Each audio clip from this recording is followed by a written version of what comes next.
O aço frio do meu pilo parecia pesar uma tonelada sob o sol da Judeia.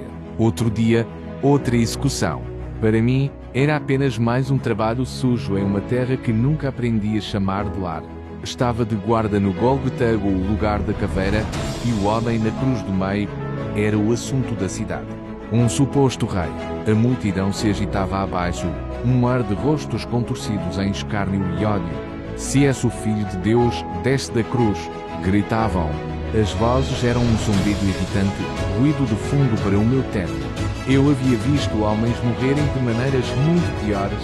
Esta era apenas mais uma crucificação, um espetáculo grotesco para manter a ordem. Meu olhar se fixou no horizonte, desejando que o dia terminasse logo para que eu pudesse voltar ao quartel, ao vinho barato e ao esquecimento temporário que ele trazia. A indiferença era minha armadura, mais forte que qualquer couraça de couro e metal que eu já usara.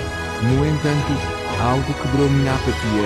Em meio aos gritos de dor e insultos, ouvi uma voz, fraca mas clara, vinda da cruz central. Pai, perdoa-lhes, pois não sabem o que fazem. Perdoar.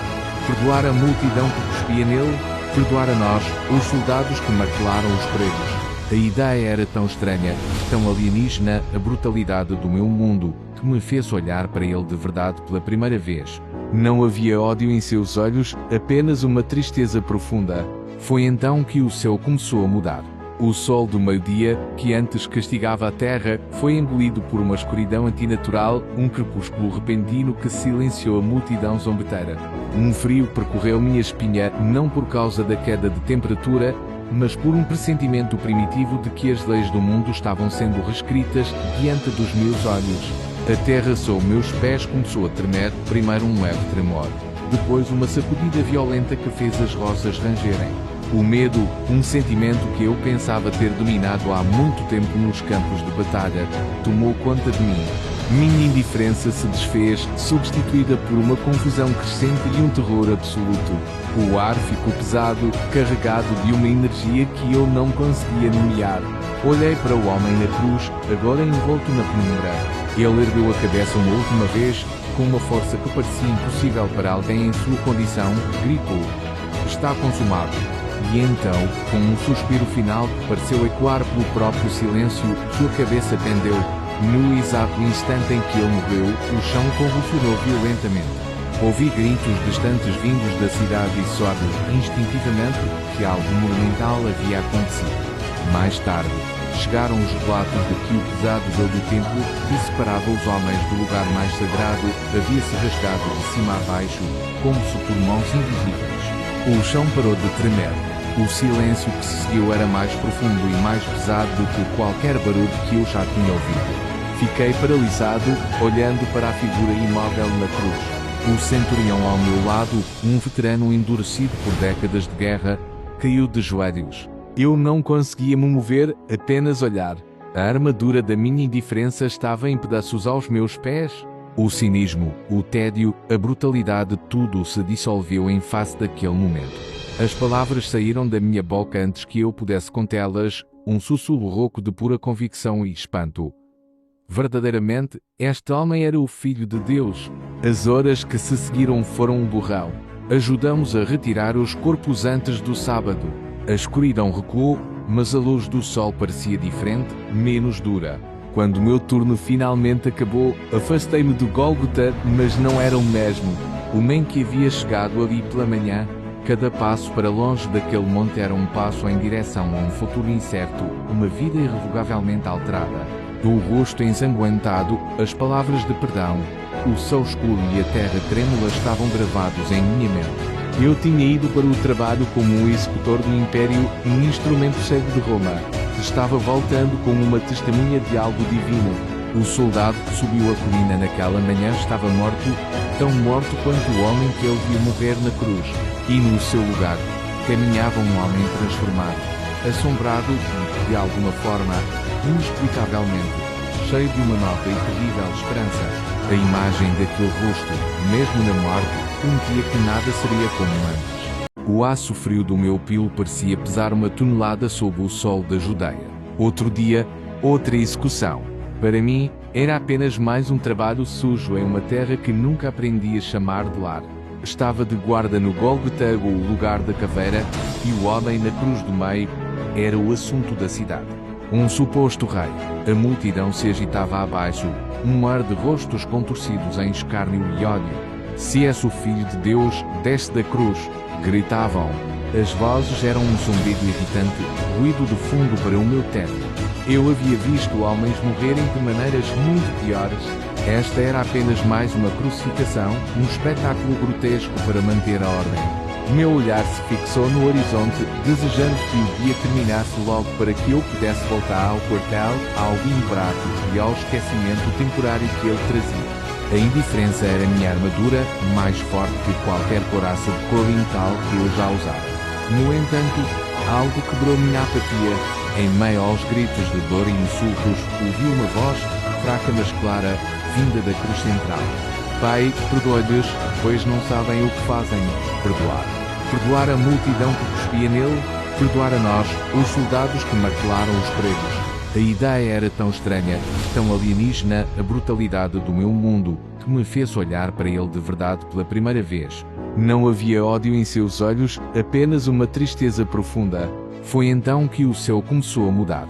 O sol do meio-dia, que antes castigava a terra, foi engolido por uma escuridão antinatural, um crepúsculo repentino que silenciou a multidão zombeteira. Um frio percorreu minha espinha, não por causa da queda de temperatura, mas por um pressentimento primitivo de que as leis do mundo estavam sendo reescritas diante dos meus olhos. A terra sob meus pés começou a tremer, primeiro um leve tremor, depois uma sacudida violenta que fez as rochas rangerem. O medo, um sentimento que eu pensava ter dominado há muito tempo nos campos de batalha, tomou conta de mim. Minha indiferença se desfez, substituída por uma confusão crescente e um terror absoluto. O ar ficou pesado, carregado de uma energia que eu não conseguia nomear. Olhei para o homem na cruz, agora envolto na penumbra. Ele ergueu a cabeça uma última vez, com uma força que parecia impossível para alguém em sua condição, gritou: "Está consumado." E então, com um suspiro final que pareceu ecoar pelo próprio silêncio, sua cabeça pendeu. No exato instante em que ele morreu, o chão convulsionou violentamente. Ouvi gritos distantes vindos da cidade e soube, instintivamente, que algo monumental havia acontecido. Mais tarde, chegaram os relatos de que o pesado véu do templo, que separava os homens do lugar mais sagrado, havia-se rasgado de cima a baixo, como se por mãos invisíveis. O chão parou de tremer.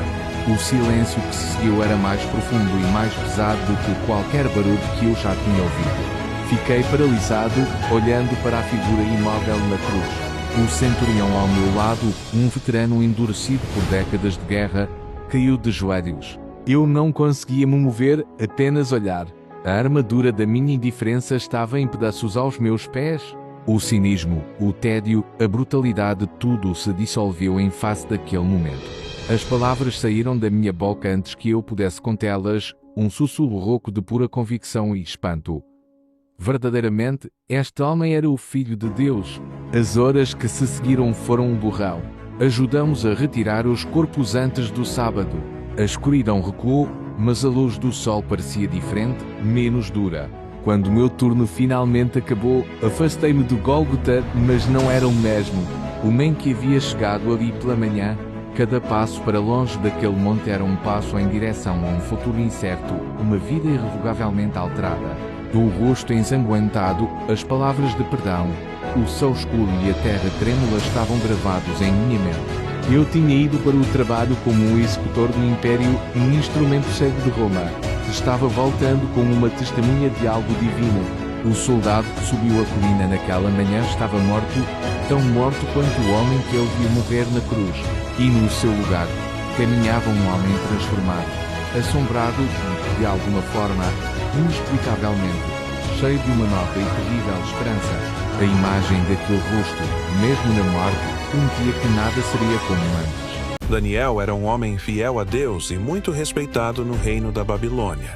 Ele servia ao rei Dário com tanta sabedoria e honestidade que o rei decidiu colocá-lo como o principal governante entre todos os líderes do reino. Isso despertou inveja nos outros governantes, que começaram a procurar alguma falha em Daniel. Mas não encontraram nenhum erro, porque ele era íntegro. Percebendo que não conseguiriam acusá-lo de nada errado, eles tiveram uma ideia maldosa: usar a própria fé de Daniel contra ele. Sabiam que Daniel orava todos os dias ao seu Deus. Então foram ao rei Dário e sugeriram que ele criasse uma lei dizendo que, durante 30 dias, ninguém poderia orar ou pedir nada a qualquer deus ou pessoa, exceto ao próprio rei. Se alguém desobedecesse, seria lançado na cova dos leões. O rei, sem perceber a intenção deles, assinou a lei. Mas Daniel, quando soube da nova regra, não mudou sua rotina. 3 vezes ao dia, ele continuava orando voltado para Jerusalém, como sempre fazia. Os inimigos o viram orando e correram para acusá-lo diante do rei. Quando o rei Dário ouviu a denúncia, ficou muito triste, pois gostava muito de Daniel. Tentou encontrar um jeito de salvá-lo, mas a lei dos medos e persas não podia ser anulada. Sem escolha, o rei ordenou que Daniel fosse lançado na cova dos leões. Mas antes disso disse: que o seu Deus, a quem você serve continuamente, o livre. A cova foi fechada com uma grande pedra, selada com o selo do rei, e Dário passou a noite inteira sem dormir, preocupado. Ao amanhecer, o rei correu até a cova e gritou: Daniel, servo do Deus vivo, será que o seu Deus, a quem você serve, conseguiu livrá-lo dos leões? E então, para sua surpresa, Daniel respondeu: Ó rei, vive para sempre. Deus enviou o seu anjo e fechou a boca dos leões. Eles não me fizeram mal, porque fui achado inocente diante dele. O rei ficou profundamente feliz e mandou tirar Daniel imediatamente da cova. Ele não tinha nenhum arranhão, porque confiou em Deus. Então, o rei ordenou que os homens que conspiraram contra Daniel fossem lançados na cova, e os leões os devoraram antes mesmo de chegarem ao fundo. Dário então proclamou a todo o reino: o Deus de Daniel é o Deus vivo, que permanece para sempre. A história de Moisés, o libertador dos hebreus, é uma das mais poderosas e fundamentais já contadas, um pilar para 3 das maiores religiões do mundo. Mas o que aconteceria se a história que conhecemos for apenas parte da verdade? E se os detalhes mais famosos de sua vida, desde o seu nascimento até o grande êxodo, tiverem origens muito diferentes? Prepare-se para descobrir os segredos e as teorias que desafiam a narrativa tradicional, a história de Moisés que não está nos textos sagrados. Contrariando a imagem de um hebreu nascido em cativeiro, uma teoria surpreendente sugere uma origem muito mais nobre para Moisés. Alguns historiadores e pensadores, incluindo o célebre Sigmund Freud, propuseram que Moisés poderia ter sido, na verdade, um príncipe egípcio. Essa hipótese o conecta ao faraó Akhenaton, que promoveu uma revolução religiosa no Egito ao instituir o culto a um único deus, Aton, o deus Sol. Após a morte de Akhenaton, a antiga religião politeísta foi restaurada com fúria, e seus seguidores foram perseguidos. Nessa visão, Moisés, um nobre devoto do monoteísmo, teria encontrado nos escravos hebreus um povo para o qual poderia levar sua fé, liderando-os para fora do Egito não apenas em busca de liberdade, mas de um novo começo espiritual. O evento central da história de Moisés, o êxodo de milhões de israelitas do Egito, é outro ponto de intenso debate. Apesar da magnitude descrita na Bíblia, a arqueologia moderna não encontrou evidências concretas que comprovem uma migração em massa dessa escala, através da península do Sinai. Não há vestígios de acampamentos, cerâmica ou quaisquer outros artefatos que se esperaria de uma multidão tão grande vagando pelo deserto por 40 anos. A teoria mais aceita entre os arqueólogos hoje é que a maioria dos israelitas já era nativa da terra de Canaã. O êxodo pode ter ocorrido, mas com um grupo muito menor de pessoas, possivelmente um clã ou uma tribo que escapou do Egito. A grandiosa história do êxodo teria, então, funcionado como uma poderosa narrativa de fundação, um mito unificador para criar uma identidade nacional e religiosa compartilhada entre as diversas tribos cananeias. Até mesmo a icônica história do nascimento de Moisés, salvo das águas do Nilo em uma cesta de junco, encontra paralelos em mitos muito mais antigos. A semelhança mais notável é com a lenda do rei Sargão da Acádia, um poderoso governante da Mesopotâmia que viveu mais de 1000 anos antes da época em que Moisés teria existido. Segundo a lenda, A mãe de Sargão, uma sacerdotisa, o colocou em uma cesta de junco selada com betume e o deixou à deriva no rio Eufrates, de onde ele foi resgatado e criado para se tornar rei. A coincidência entre as duas histórias é tão impressionante que muitos estudiosos acreditam que a narrativa do nascimento de Moisés pode ter sido uma adaptação desse mito mesopotâmico. O objetivo seria conferir uma origem divina e lendária ao líder fundador dos hebreus, um padrão comum na construção de heróis e reis no mundo antigo. Fato ou ficção, príncipe egípcio ou pastor hebreu, a figura de Moisés transcende as incertezas da história. Seu verdadeiro legado não reside nos detalhes factuais de sua biografia, mas na força duradoura de suas ideias. As tábuas da lei, os 10 mandamentos e os princípios éticos que ele introduziu formaram os alicerces da lei, da fé e da moral que moldaram não apenas o judaísmo, mas também o cristianismo e o islamismo, influenciando profundamente a civilização ocidental. A verdadeira história completa de Moisés talvez nunca seja totalmente conhecida, perdida nas areias do tempo, mas seu impacto monumental na jornada da humanidade é inegável e eterno. Cena: imagens em câmera lenta de diversas pessoas em momentos de reflexão silenciosa. Uma jovem mulher vendo o nascer do sol, um homem idoso sorrindo serenamente, uma médica com os olhos fechados por um instante. As cenas transmitem paz. Em meio ao ritmo acelerado da vida, existe uma força silenciosa, uma âncora que nos conecta ao divino e a nós mesmos. Esta é a força da oração. Mas o que é orar, senão a linguagem da alma? É um convite para pausar o ruído exterior e escutar a voz suave que habita em nosso interior, um refúgio sagrado onde encontramos clareza e propósito. Neste espaço de silêncio e introspecção, redescobrimos a nossa essência e a profunda conexão com algo muito maior do que nós. A oração não é apenas um ato de pedir, mas um estado de ser, uma forma de alinhar o nosso espírito com a harmonia do universo, encontrando um sentido mais profundo em cada respiração e em cada momento da nossa jornada. Cena: close-ups de mãos unidas, rostos com expressões de fé e esperança. Imagens que simbolizam a conexão interior, como uma luz suave brilhando no peito de uma pessoa. A oração é uma ponte que nos liga a uma sabedoria maior, trazendo clareza para a mente e conforto para o coração. Não se trata de rituais complexos ou palavras memorizadas, mas de um diálogo sincero, um sussurro de nossas esperanças, medos e gratidão. É um ato de entrega e confiança, onde abrimos nosso ser para receber orientação e paz. Ao nos conectarmos com essa fonte inesgotável de amor e sabedoria, percebemos que as respostas que tanto buscamos já residem dentro de nós, esperando apenas o silêncio necessário para serem ouvidas. É nesse diálogo íntimo que a alma se acalma, a ansiedade se dissipa e a esperança floresce, transformando a nossa percepção do mundo e de nós mesmos. Cena: uma pessoa atravessando uma tempestade que metaforicamente se acalma. Um atleta se concentrando antes de um desafio. Uma família se abraçando em um quarto de hospital com uma luz de esperança. Nos momentos de maior dificuldade, quando o caminho parece escuro e incerto, a oração se torna nosso refúgio. Ela não remove os obstáculos, mas nos dá a força para atravessá-los. É a certeza de que não estamos sozinhos em nossas batalhas.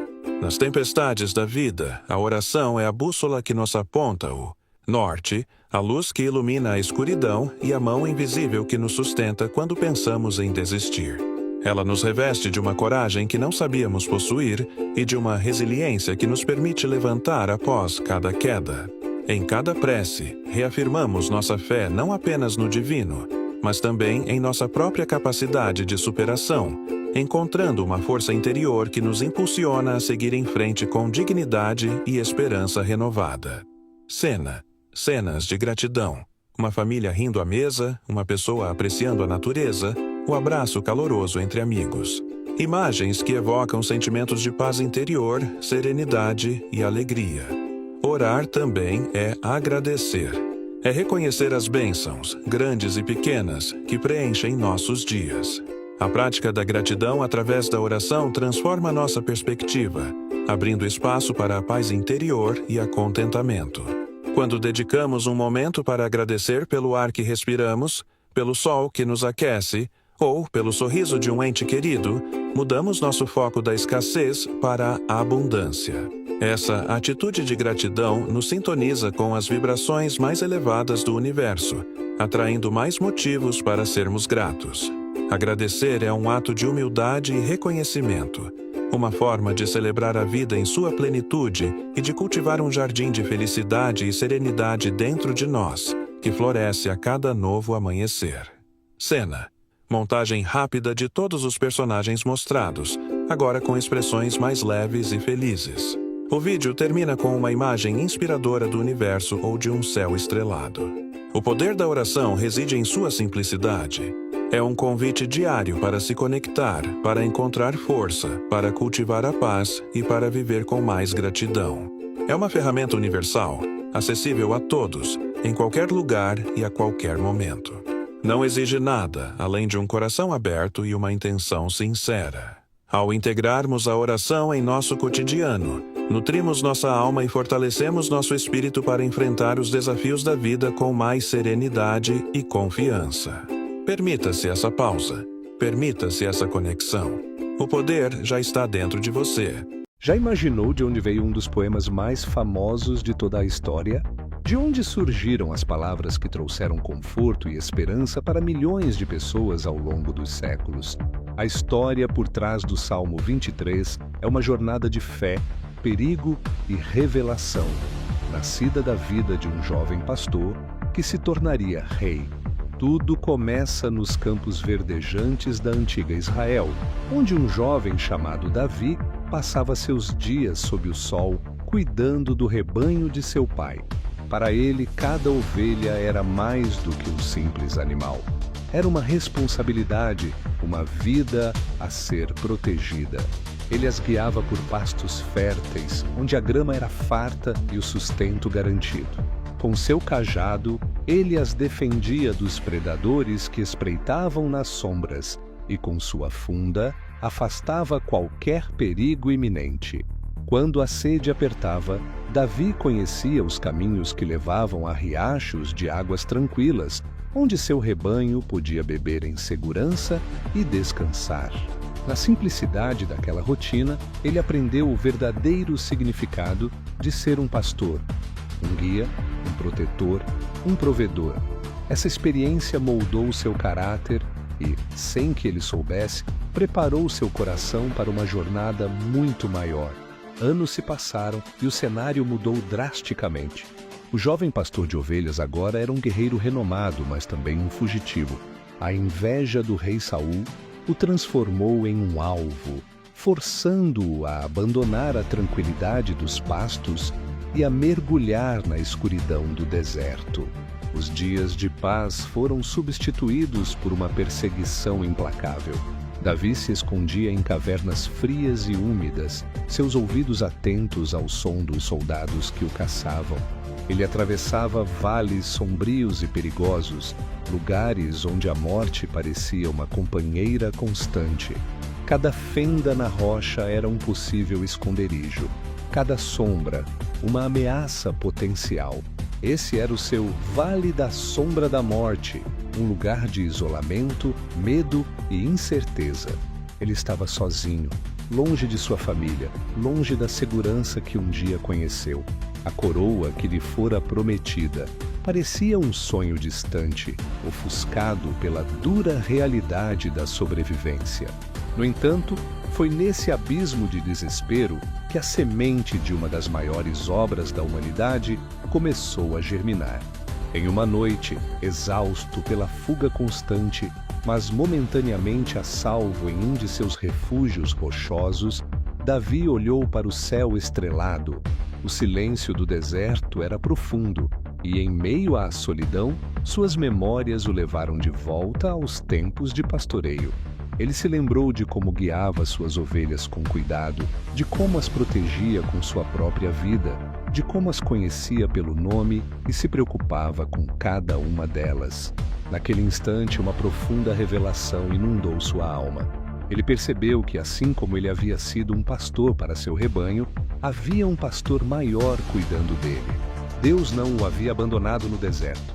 Mesmo nos vales mais escuros, ele estava lá, guiando seus passos, protegendo-o de perigos visíveis e invisíveis.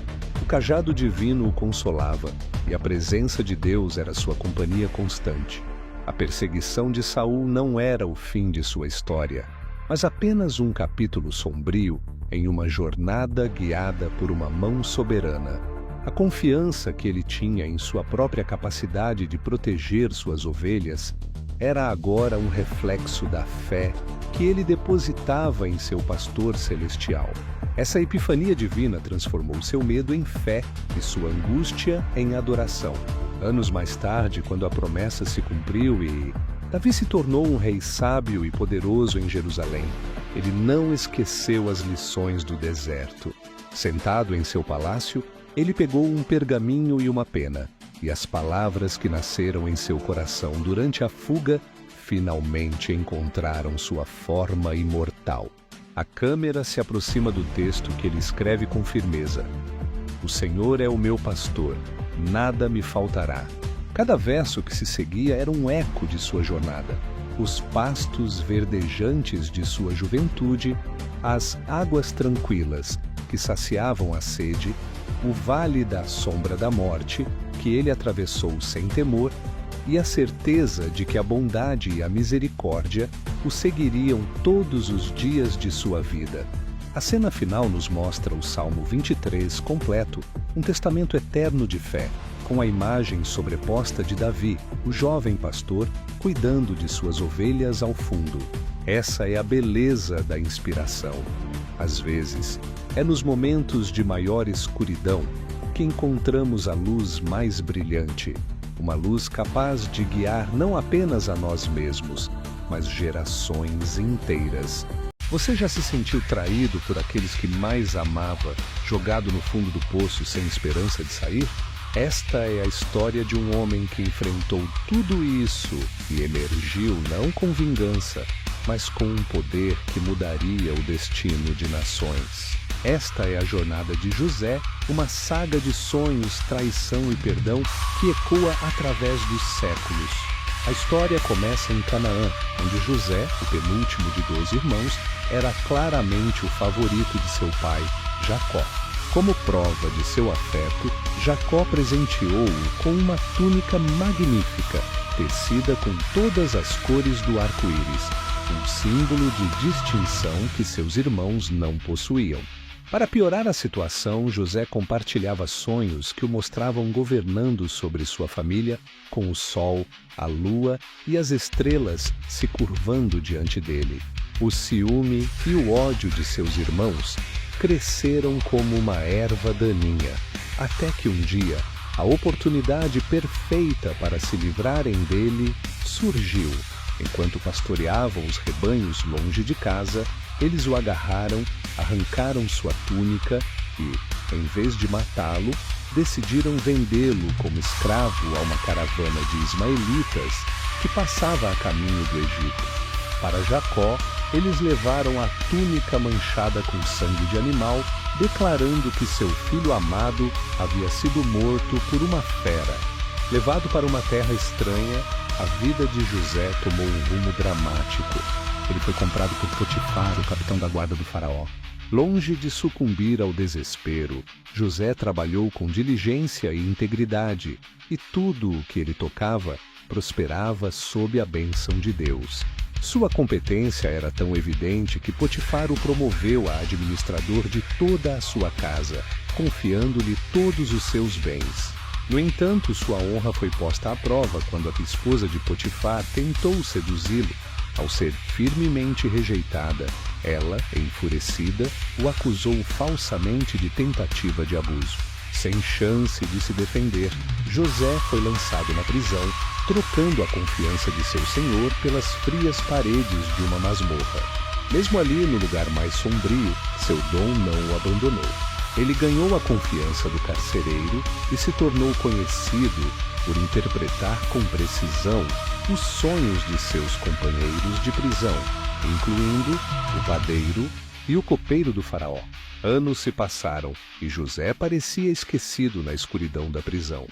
Contudo, o destino tinha outros planos. O próprio Faraó começou a ser atormentado por 2 sonhos perturbadores: 7 vacas gordas sendo devoradas por 7 vacas magras e 7 espigas de grão cheias sendo engolidas por 7 espigas mirradas. Nenhum de seus sábios ou magos conseguia decifrar o enigma. Foi então que o copeiro-chefe, que havia sido libertado da prisão graças à interpretação de José, lembrou-se do jovem hebreu com o dom de decifrar sonhos. Trazido às pressas da masmorra para a presença do homem mais poderoso do mundo, José ouviu os sonhos e, com clareza divina, declarou seu significado. O Egito desfrutaria de 7 anos de abundância sem precedentes, seguidos por 7 anos de uma fome tão severa que aniquilaria toda a fartura anterior. Ele então aconselhou o faraó a nomear um homem sábio para armazenar o excesso de grãos durante os anos bons. Profundamente impressionado com sua sabedoria, o faraó não viu ninguém mais apto para a tarefa do que o próprio José.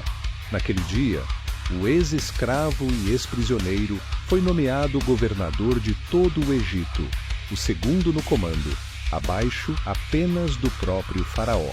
Quando a fome predita assolou a terra, ela se estendeu até Canaã, forçando os irmãos de José a viajarem ao Egito em busca de comida.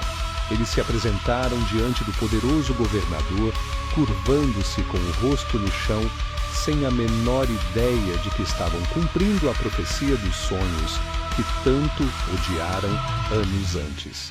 José os reconheceu imediatamente, mas manteve sua identidade em segredo, testando seus corações para ver se haviam mudado. Após uma série de provações que revelaram seu remorso e arrependimento genuínos, a emoção de José transbordou. Ele finalmente se revelou a seus irmãos em prantos, oferecendo não recriminação, mas um perdão transformador. Não foram vocês que me enviaram para cá, mas sim Deus, disse ele, para preservar a vida. Ele então trouxe Jacó e toda a sua família para viverem em segurança e prosperidade no Egito, reunindo os laços quebrados e demonstrando que, mesmo dos atos mais sombrios de traição, um propósito divino pode florescer. A história de José nos lembra que, mesmo nas profundezas do desespero, quando tudo parece perdido, a esperança e a redenção são possíveis. É um testemunho do poder do perdão para curar as feridas mais profundas e transformar a dor em um propósito maior, mostrando que o caminho para a grandeza, muitas vezes, passa pelos vales mais escuros. Ó Criador divino, fonte de toda a vida, luz e amor, neste sagrado momento de quietude, elevo meu pensamento a Ti com um coração transbordando de gratidão. Agradeço pela dádiva deste novo dia, uma nova página em branco, uma nova chance de ser e fazer o bem. Agradeço pelo milagre da respiração que me sustenta, pelo alimento que nutre meu corpo e pela beleza do mundo que inspira minha alma, desde a menor folha até a vastidão do céu estrelado. Sou grato pelas alegrias que aquecem meu espírito e, igualmente, pelos desafios que me moldam, que me ensinam a resiliência e me convidam a crescer. Peço humildemente a Tua luz para iluminar minha jornada. Guia meus passos no caminho da bondade, da honestidade e da compaixão. Que minhas palavras possam construir e nunca destruir, que meus pensamentos sejam fontes de paz e que minhas ações reflitam Teu amor incondicional por toda a criação. Concede-me a sabedoria para discernir o certo do errado, a coragem para defender minhas convicções com gentileza e a serenidade para aceitar as verdades que não posso alterar. Dá-me paciência para com os outros e, especialmente, para comigo mesmo. Inspira em mim a humildade para reconhecer minhas falhas e a força de vontade para superá-las. Estende a tua proteção sobre mim, sobre minha família, meus amigos e todos aqueles que amo. Envolve-nos em teu manto de luz, guardando-nos de todo mal, visível e invisível. Protege não apenas nossos corpos, mas também nossas mentes, da negatividade em nossos corações, do medo e do ressentimento. Que essa proteção se estenda a todos os seres, especialmente aos que sofrem, aos que se sentem sozinhos e aos que perderam a esperança. Que encontrem conforto, força e um sinal do teu cuidado. Que a tua paz, uma paz profunda que excede todo o entendimento humano, inunde cada célula do meu ser. Que essa paz se ancore em meu coração e transborde em minhas atitudes, tornando-me um farol de tranquilidade no mundo.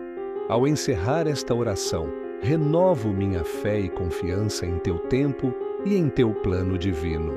Entrego este dia em tuas mãos amorosas. Que assim seja. Amém. Desde os primórdios dos tempos, nos reinos cósmicos onde a luz e a escuridão travam uma batalha eterna, duas figuras emergem como os arquétipos definitivos do bem e do mal. Esta é a história do confronto épico entre Jesus, o farol da esperança e da salvação, e Satanás, o mestre da tentação e da rebelião. Uma narrativa que moldou o destino da humanidade, ecoando através dos séculos como o derradeiro conflito entre a fé e a dúvida. A história de Jesus começa com uma humildade divina. Um homem de Nazaré cuja presença irradiava uma paz que transcendia o entendimento humano. Vemos cenas da sua jornada, caminhando entre os homens, a sua voz calma e poderosa, a pregar sermões que tocavam os corações de multidões famintas por verdade. Ele não trazia exércitos, mas sim milagres. Os doentes eram curados com um simples toque. Os famintos eram alimentados e os aflitos encontravam consolo nas suas palavras de amor e perdão. A sua missão culminou num ato de sacrifício supremo. Na última ceia, partilhou o pão e o vinho, selando uma nova aliança. Pouco depois, na cruz, suportou o peso dos pecados do mundo, demonstrando um amor incondicional que nem a morte poderia extinguir. A sua crucificação não foi um fim, mas a promessa da redenção. Em contraste direto, a história de Satanás é uma tragédia de orgulho e queda. Originalmente um dos anjos mais gloriosos do céu, a sua beleza era ofuscada apenas pela sua ambição. Consumido pela inveja do poder divino, ele liderou uma rebelião e foi expulso do paraíso, caindo como um relâmpago em chamas. Transformado, as suas asas angelicais tornaram-se escuras e a sua luz interior deu lugar a uma sombra perpétua. Desde então, o seu domínio tem sido o reino da dúvida e do desespero. Vemo-lo a mover-se nas sombras da experiência humana, sussurrando tentações aos ouvidos dos vulneráveis em momentos de fraqueza, explorando o medo, a ganância e o orgulho para afastar a humanidade do caminho da retidão. O clímax deste conflito eterno manifesta-se vividamente no deserto árido da Judéia. Após 40 dias de jejum e oração, Jesus, enfraquecido no corpo, mas firme no espírito, é confrontado diretamente pelo seu adversário. Satanás, com a sua astúcia enganadora, oferece a Jesus os reinos e a glória do mundo. Ele promete poder terreno, riqueza e domínio, tentando desviar Jesus da sua missão divina, com a miragem da glória temporal. Tudo isto te darei, se te prostrares e me adorares, ele insiste. Mas Jesus, com uma força espiritual inabalável, rejeita cada uma das ofertas. Com a autoridade das Escrituras, ele bane o tentador, reafirmando a sua devoção exclusiva a Deus e provando que a verdadeira força não reside no poder terreno, mas na fé inabalável. Assim, o contraste entre os seus legados é traçado para a eternidade.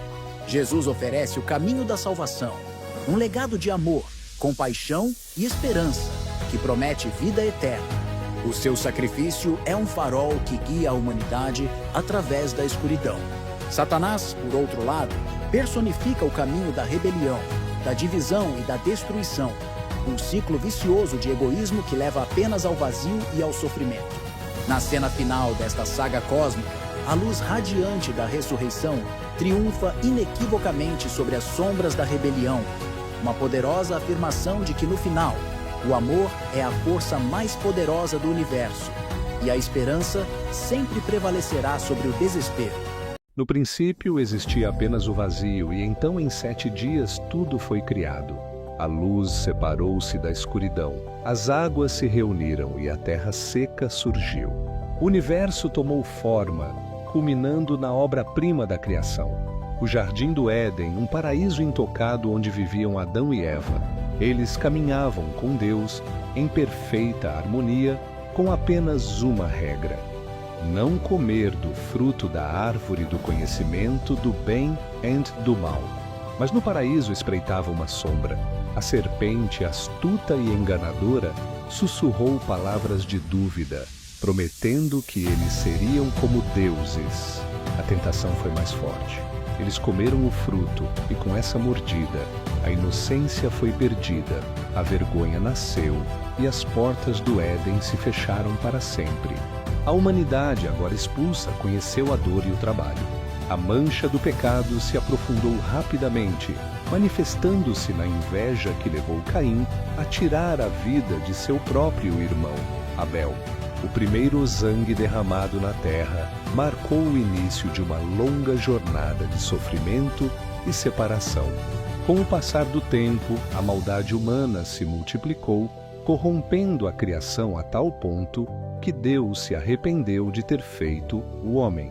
A violência e a depravação cobriam a terra, e um juízo severo se tornou inevitável.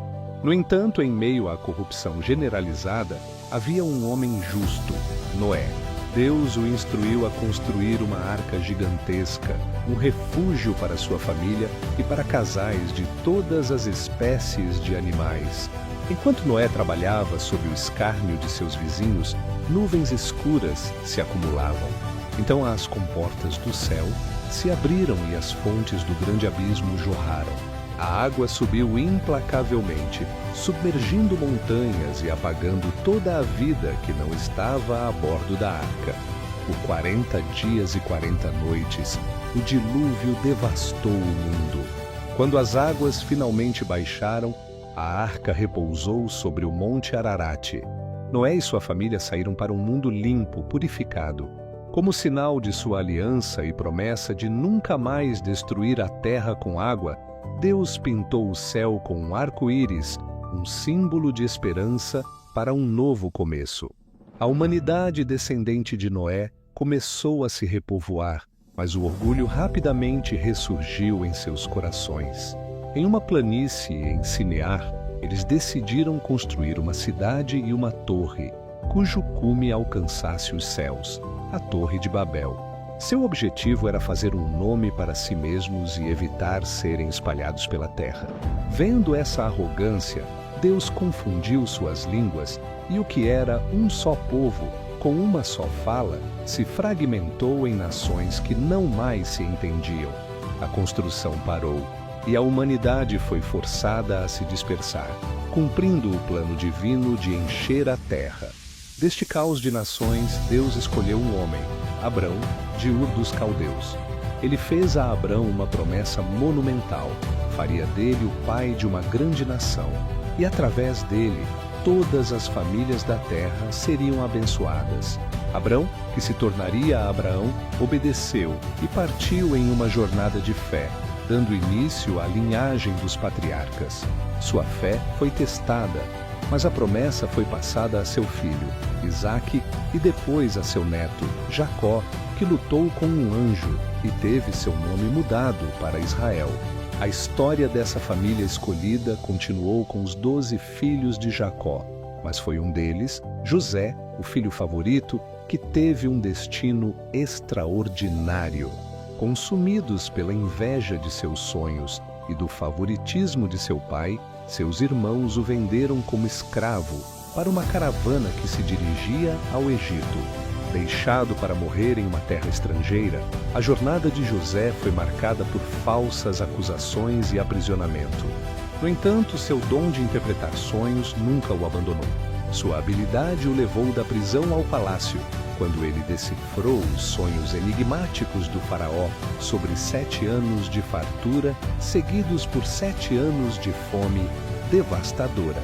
Impressionado, o faraó elevou José à posição de governador de todo o Egito, encarregado de preparar o reino para a crise iminente. Quando a fome assolou a terra, seus próprios irmãos, que o haviam traído, vieram ao Egito em busca de comida. Diante deles estava o irmão que pensavam estar morto, agora um homem de poder incomparável. Em um dos momentos mais comoventes de redenção, José se revelou, perdoou seus irmãos e os trouxe para o Egito, salvando não apenas sua família, mas todo o povo de Israel da extinção. Seguiam-no os exércitos que há no céu em cavalos brancos e vestidos de linho fino, branco e puro. Será que existe uma data marcada para o final dos tempos? Do livro do Apocalipse, as profecias se desdobram. Primeiro, os 4 cavaleiros, a conquista com seu arco, a guerra com sua espada, a fome com sua balança e a morte seguida pelo inferno. Em seguida, as 7 trombetas soam, trazendo granizo e fogo, águas amargas e a escuridão do abismo. Emerge a besta, o anticristo, marcando seus seguidores e enganando as nações com falsos milagres. A tensão culmina na Batalha do Armagedon, onde os exércitos da terra se reúnem. Então os céus se abrem.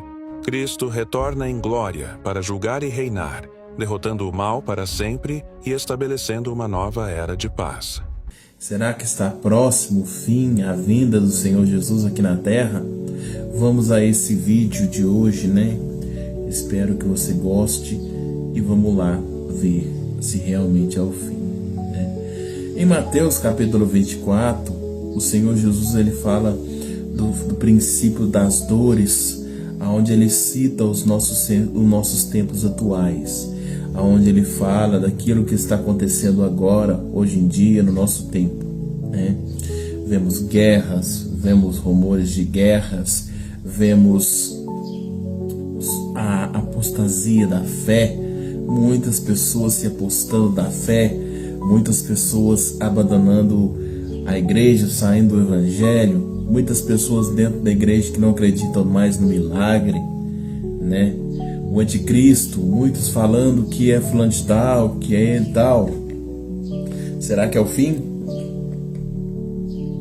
A palavra do Senhor diz que ninguém sabe o dia nem a hora em que o Filho do Homem há de voltar e há de vir. Ninguém sabe quando ele virá. Ninguém sabe quando ele voltará. O que temos que fazer, na verdade, é estar preparado para o fim, né? O que pode ser considerado o fim dos tempos. Para nós também, se Deus chama a nós hoje, virar para mim e para você, não, o seu tempo nessa terra acabou e você vir a óbito e morrer.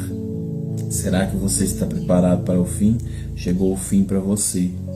Fim dos tempos não é só a vinda de Jesus, igual está falando, igual todo mundo está preocupado aí. Fim dos tempos também pode chegar para a tua vida. Será que você está preparado para se encontrar com o Senhor, ir a juízo? Será que você está preparado para estar na presença do Pai? Assim o Senhor fala para você hoje nesse vídeo. Espera e confia no Senhor. Mas não fique buscando sinais igual o pessoal está aí buscando, não.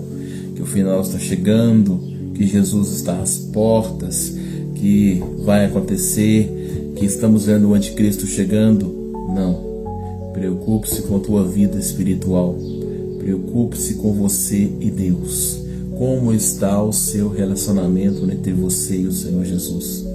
Você tem buscado a Ele verdadeiramente? Você tem se entregado a Ele de todo o teu coração e de toda a tua alma? Você tem buscado ao Senhor todos os dias na sua casa? Você tem falado com o Senhor? Você tem estado na presença do Senhor todo momento? Eu sei que passamos por um tempo difícil. Eu sei que é difícil esperar. Eu sei que é difícil crer. Eu sei que é difícil estar todo o tempo na presença do Senhor, porque temos os nossos afazeres, temos nosso trabalho, temos nosso emprego ali o dia todo, mas esteja na presença do Senhor a todo momento. Quando falamos a todo momento, vigiando para não pecar. O pecado é a maior enganação da humanidade. Através do pecado, Deus se afastou da humanidade. Através do pecado, Jesus veio aqui na terra. E Jesus veio por causa do pecado. Então o Senhor fala para mim e para você nesse vídeo: prepare-se. Jesus está voltando realmente. Quando falamos de rumores de guerras, quando falamos de apostasia, a apostasia tem aumentado muito mais nesses tempos. Vemos aí como que está acontecendo a apostasia no nosso tempo, como que as pessoas se esqueceram do Senhor, como que as pessoas hoje abandonaram a fé, como as pessoas estão saindo muito fácil da presença do Senhor. Vem uma adversidadezinha qualquer, o povo pega e sai. Então o Senhor fala para você nesse momento: confie em Deus, confie em mim, acredite. Mas o fim está próximo, o fim está chegando. Mas o fim pode chegar para você. Se preocupe com a sua salvação. Se preocupe em se entregar mais ao Senhor. Se preocupe em ter mais um relacionamento sério com Ele, porque o final está próximo. E pode ter certeza, Jesus está voltando. O tempo é de apostasia da fé. O tempo é de pecado maior na terra. Estamos vendo isso. Tudo encaminhando para o anticristo vindo, sim. Mas devemos nos preocupar primeiramente com a nossa vida espiritual com Deus. Será que estamos cheios da presença dele verdadeiramente?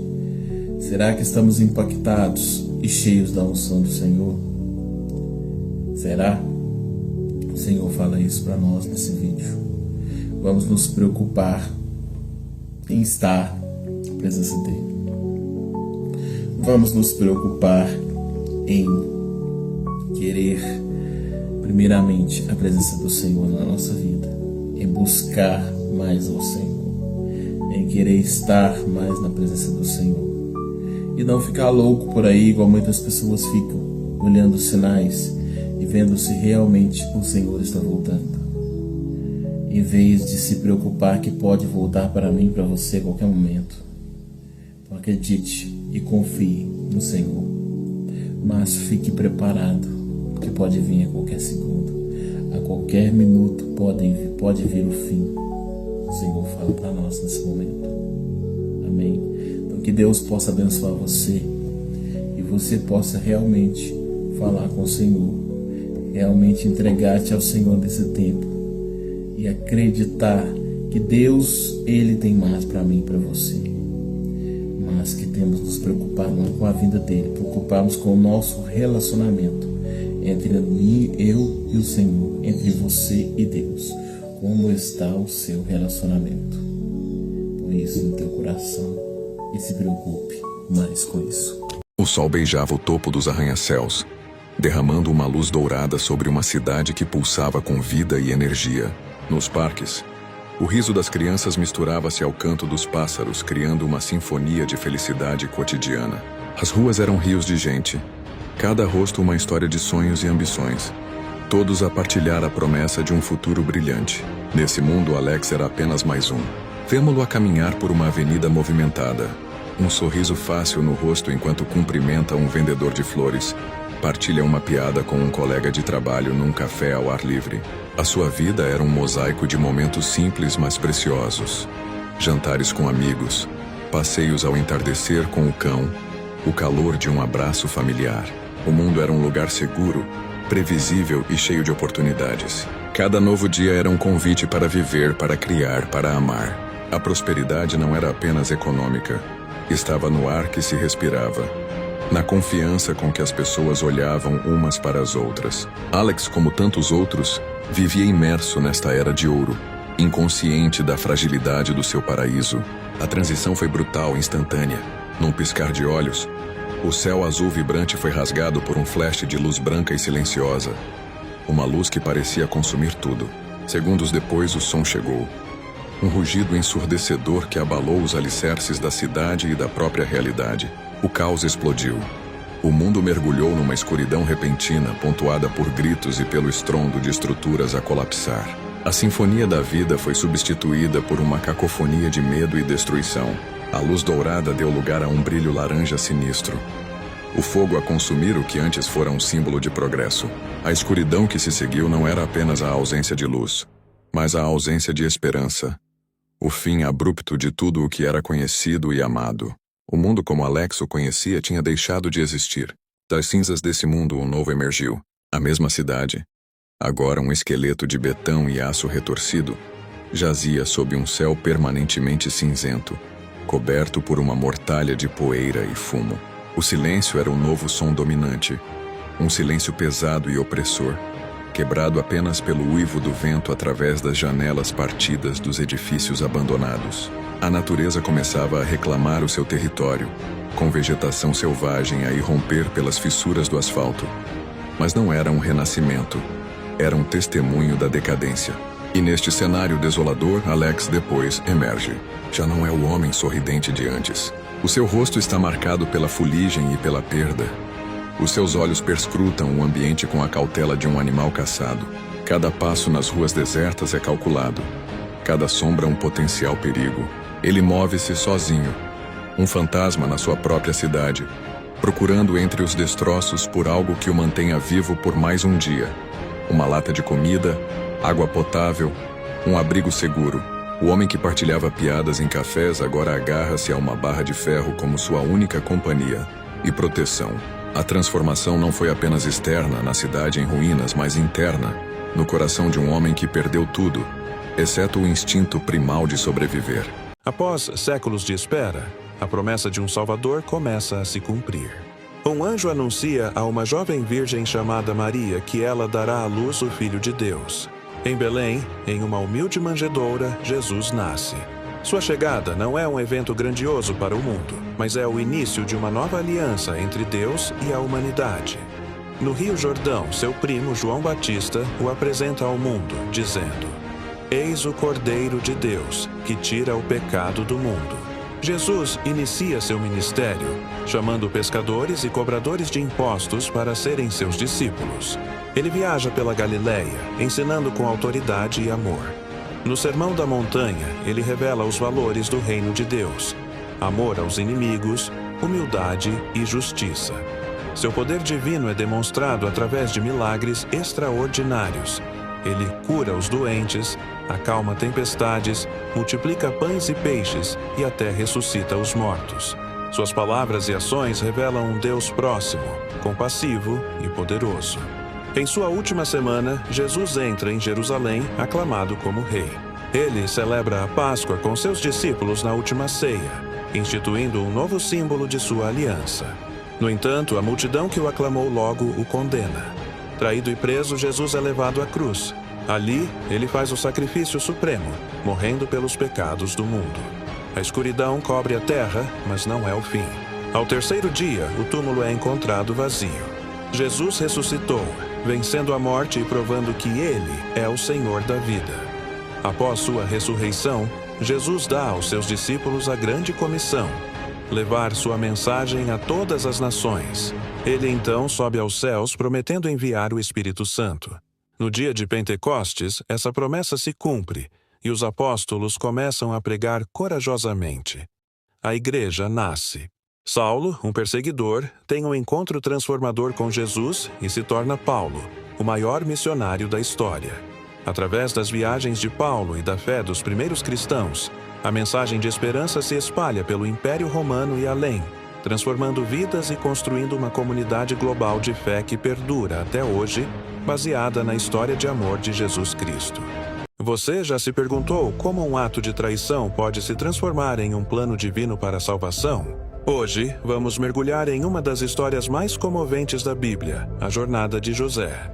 Prepare-se para uma narrativa de sonhos, ciúmes e finalmente de um perdão que mudou o destino de uma nação inteira.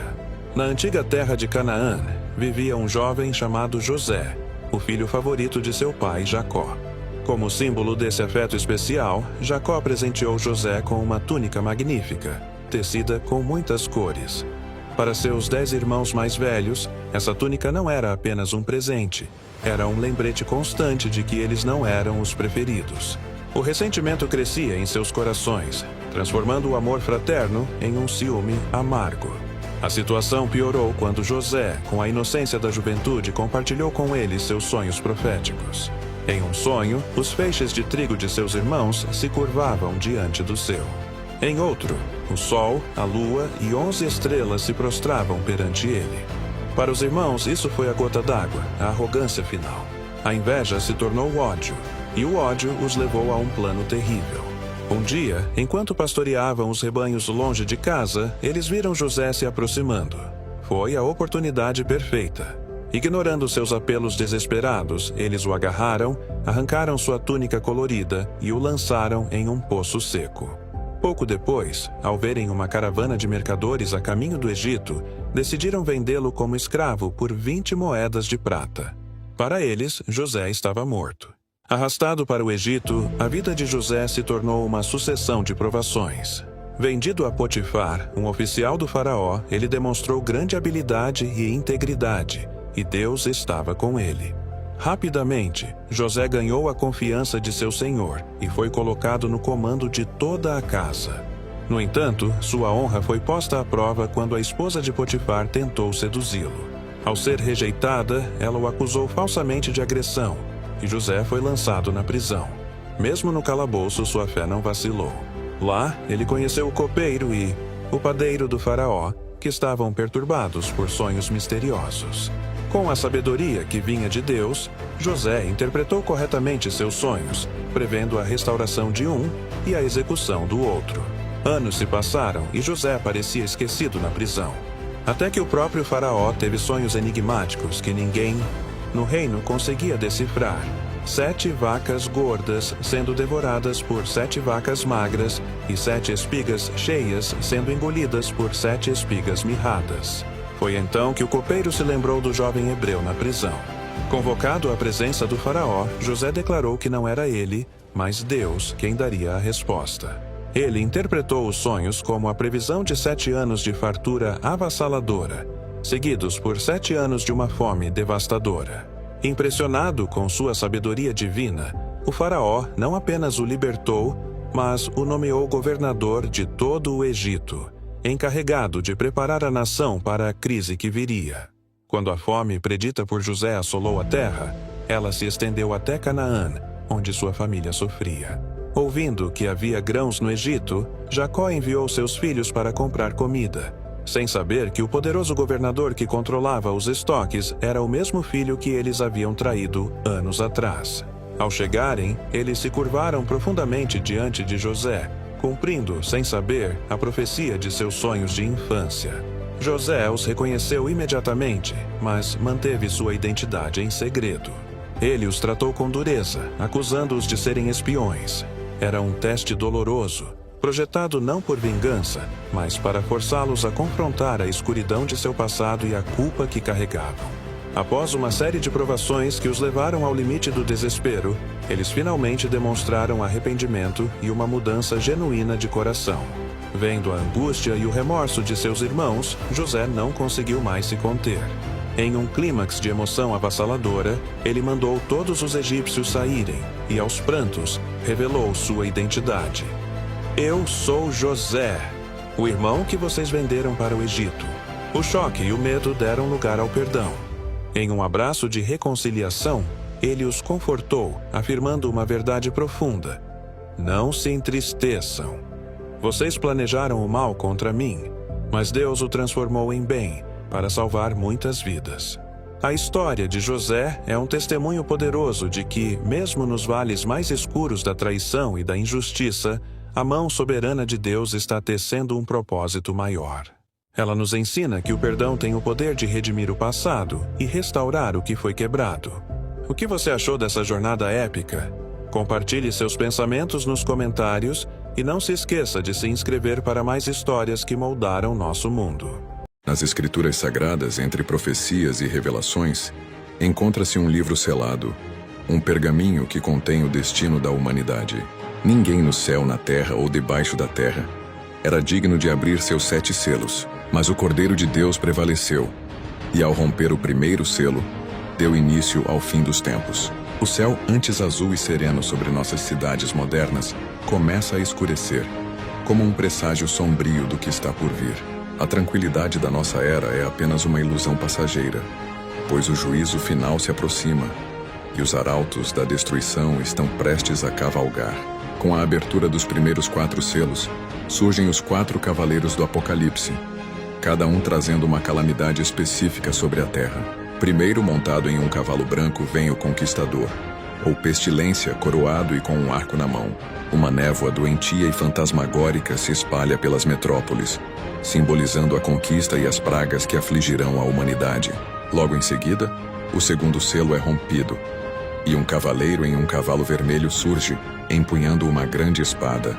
Seu propósito é tirar a paz da terra, e sob sua influência, nações se levantam contra nações em conflitos sangrentos e explosões devastadoras. A guerra se torna a nova realidade. O terceiro selo revela um cavaleiro em um cavalo preto, segurando uma balança. Ele representa a fome, e sua passagem transforma campos férteis em desertos áridos e deixa as cidades em desespero por sustento. O alimento se torna um luxo, pesado e medido com precisão, enquanto a escassez se alastra impiedosamente. Por fim, o quarto selo é quebrado, e a morte surge em um cavalo pálido seguida de perto pelo inferno. A eles é dado poder sobre uma 4ª parte da terra, para matar com a espada, com a fome, com a peste e com as feras selvagens. Uma legião de sombras avança, ceifando vidas e arrastando almas para a perdição. Após o terror dos cavaleiros, o juízo continua com o som das 7 trombetas, tocadas por 7 anjos que se apresentam diante de Deus. Cada toque de trombeta desencadeia uma nova praga, intensificando a destruição sobre o planeta. Com a primeira trombeta, uma chuva de fogo, granizo e sangue cai do céu, queimando 1/3 da vegetação e transformando florestas verdes em cinzas. A segunda trombeta faz com que uma montanha em chamas, um grande asteroide, seja lançada ao mar, envenenando as águas e destruindo a vida marinha. A estrela chamada Absinto cai com a terceira trombeta, contaminando rios e fontes e trazendo amargura e morte àqueles que bebem de suas águas. Com o som da 4ª trombeta, a ordem cósmica é abalada. O sol, a lua e as estrelas escurecem, mergulhando o mundo em trevas profundas e aterrorizantes. A sequência de desastres culmina na preparação para a batalha final, o Armagedon. Os exércitos do mundo se reúnem no Vale de Megido para um confronto épico entre as forças do bem e do mal. A própria terra treme violentamente. Montanhas desmoronam e ilhas desaparecem em meio a um cataclismo de proporções inimagináveis. O julgamento divino se completa, e a estrutura do velho mundo é desfeita para dar lugar a uma nova criação. Ao nos afastarmos dessa visão, a imagem que permanece é a de um planeta devastado, transformado pela ira e pela justiça divinas. Uma paisagem sombria, mas poderosa, que serve como um lembrete solene das profecias e do poder que rege o universo, deixando uma marca indelével na consciência da humanidade. Ao entardecer, uma vasta multidão se estendia por uma paisagem desolada. As cores do pôr do sol pintavam o céu, mas nos rostos das pessoas via-se a fome e o cansaço de um longo dia. Haviam seguido Jesus atraídos por suas palavras e curas, e agora, longe de suas casas, o deserto oferecia pouco consolo. O murmúrio de estômagos vazios crescia. Uma melodia dissonante de necessidade humana que ecoava pela quietude iminente da noite. Eram milhares, homens, mulheres e crianças, unidos por uma esperança comum, mas agora confrontados por uma necessidade básica e urgente. Jesus, observando a cena, sentiu uma profunda compaixão. Seu olhar não via apenas uma multidão anônima, mas indivíduos, cada um com sua própria história de busca e necessidade. Ele se voltou para seus discípulos, cuja ansiedade era palpável. "Onde podemos comprar pão para que todos comam?" perguntou ele, testando-os. A preocupação estampava seus rostos. Filipe respondeu pragmaticamente que 200 denários não seriam suficientes para dar um pequeno pedaço a cada um. A tarefa parecia impossível. A lógica humana se deparava com um abismo intransponível. André, sempre prático, interveio apontando para um jovem no meio da multidão. Há aqui um rapaz com 5 pães de cevada e 2 peixinhos. Mas que é isto para tantos? A oferta era minúscula, quase risível diante da imensidão da fome. Então, com uma calma que contrastava com a crescente inquietação ao redor, Jesus instruiu os discípulos a fazerem o povo se assentar na grama verde. Ele pegou os 5 pães e os 2 peixes, olhou para o céu e proferiu uma bênção. Agradeceu a Deus pelo pouco que tinham, transformando um ato de desespero em um momento de fé sagrada. Ele partiu os pães e começou a distribuí-los aos discípulos, que por sua vez os passavam para a multidão. E então o milagre se desdobrou. A comida, em vez de diminuir, parecia se multiplicar. De mão em mão, os pedaços de pão e peixe passavam, e nunca acabavam. O espanto se espalhou entre as pessoas. Um murmúrio de incredulidade substituindo o som da fome. A pequena oferta do rapaz estava agora alimentando milhares. Quando todos comeram e ficaram satisfeitos, o milagre ainda não havia terminado. Jesus, ensinando uma lição sobre a abundância divina e a importância de não desperdiçar, disse aos seus discípulos: recolhei os pedaços que sobejaram para que nada se perca. Eles percorreram a multidão, recolhendo os fragmentos. Para o espanto de todos, encheram 12 cestos com os pedaços que sobraram dos 5 pães de cevada. Onde antes havia escassez, agora havia uma abundância transbordante. O deserto, antes um lugar de fome, transformou-se em um banquete de provisão divina. Um testemunho poderoso de que, nas mãos de Deus, o pouco se torna mais do que suficiente. Meu bairro sempre foi tranquilo, até eles se mudarem para a casa do fim da rua. Da minha janela, eu observava a vida se desenrolar, anotando as pequenas peculiaridades de cada vizinho. Mas a mãe e a filha eram diferentes. Elas pareciam envoltas em uma bolha de isolamento, raramente vistas e ainda mais raramente ouvidas. Um dia, encontrei a mãe perto da caixa de correio e tentei puxar conversa. Um simples bom dia acompanhado de um sorriso. A reação dela foi imediata e estranha. Seus olhos se arregalaram em pânico. Ela murmurou algo incompreensível e correu para dentro de casa, trancando a porta atrás de si. Aquele medo inexplicável plantou a primeira semente de suspeita em minha mente. A confirmação de que algo estava errado veio naquela mesma noite. Olhando para a janela do quarto da menina, via de pé, iluminada apenas pela luz da lua. Ela ria e acenava animadamente, mas não havia ninguém ali. Ela estava acenando para um canto completamente vazio e escuro de seu quarto. Um arrepio percorreu minha espinha. Para quem? Ou para o quê? Aquela criança estava acenando com tanta alegria. A curiosidade se transformou em obsessão. Passei noites em claro, mergulhada na internet, pesquisando a história daquela casa. Não demorou muito para encontrar o que procurava. Artigos de jornais antigos e postagens em fóruns locais contavam histórias sombrias sobre a propriedade. Eventos inexplicáveis, relatos de figuras sombrias e até mesmo desaparecimentos que nunca foram solucionados. A casa tinha um passado obscuro que parecia se recusar a permanecer enterrado. Certo dia, enquanto passava pela frente da casa durante minha caminhada matinal, uma folha de papel voou do jardim e pousou aos meus pés. Era um desenho infantil, feito com giz de cera. Retratava uma família sorridente. Um pai, uma mãe e uma menina.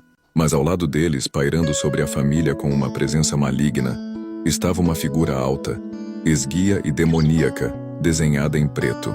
A partir daquele momento, minha vigilância se intensificou.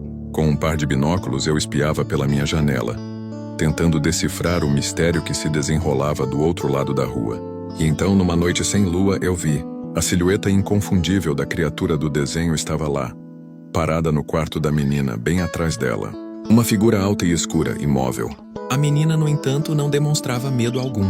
Parecia completamente à vontade com a presença aterrorizante que a assombrava. O medo deu lugar a uma necessidade urgente de agir.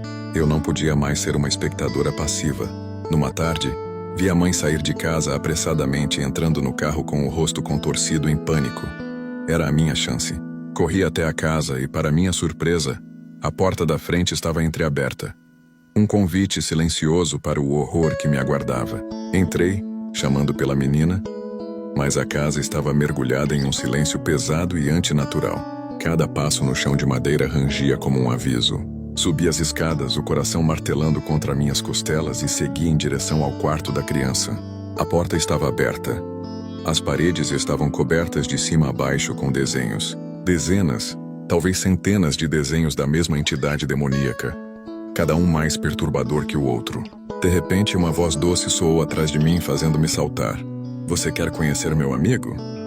Era a menina parada na porta com um sorriso inocente no rosto. Antes que eu pudesse formular uma resposta, antes que pudesse sequer gritar, a escuridão no corredor atrás dela se aprofundou, coalescendo na forma da criatura alta e esguia. Seus olhos, 2 pontos de brasa vermelha, fixaram-se nos meus. Um grito abafado escapou dos meus lábios enquanto a escuridão total engolia a cena. No coração do poder onde a coroa deveria brilhar, reinava a escuridão. O palácio, antes um lugar de celebração, era agora um labirinto de sombras. Sentado em seu trono, não como um soberano, mas como um prisioneiro de sua própria mente, estava o rei Saul. As mãos pressionavam suas têmporas, o rosto contorcido numa máscara de agonia. Um espírito o atormentava, roubando-lhe a paz e mergulhando o reino em uma atmosfera de medo e incerteza. O silêncio na sala do trono era pesado, quebrado apenas pelos suspiros angustiados de um rei em guerra consigo mesmo. Pelos cantos, os servos sussurravam, seus olhares cheios de uma mistura de pena e temor. Eles viam o sofrimento de seu mestre, a instabilidade que ameaçava tragar a todos. Um servo mais corajoso que os demais ousou aproximar-se. Com a cabeça baixa e a voz respeitosa, ele fez uma sugestão. Majestade, talvez a música possa acalmar vossa alma. Conhecemos um filho de Jessé de Belém que é um arpista de rara habilidade. Sua melodia, dizem, tem o poder de trazer tranquilidade. Saul, desesperado por qualquer alívio, assentiu com um gesto cansado. Longe da corte e de suas intrigas, nos campos verdejantes da Judéia, a vida seguia um ritmo ditado pelo sol e pelas estações. Ali, um jovem pastor chamado Davi guiava seu rebanho com um cajado firme e um olhar atento. Seu rosto, jovem e sereno, refletia a paz das colinas que chamava de lar. A vida de pastor não era apenas contemplação, exigia coragem e força. Em mais de uma ocasião, Davi teve que defender suas ovelhas.